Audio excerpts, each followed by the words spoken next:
আসসালামু আলাইকুম। আজ একজন মাইয়াতানি মারা গিয়েছেন। তার কবর খোঁড়ার জন্যে আমাকে বলেছেন।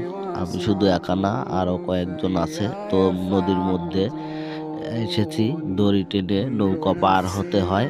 তো আমি কবরের স্থানে যাওয়ার পরে প্রায় অর্ধেক কবর খোঁড়া হয়েই গেছে।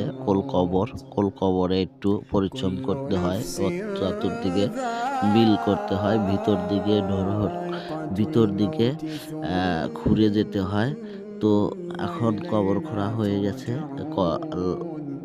কবরের মধ্যে মাইয়াতেলিকে রাখা হচ্ছে।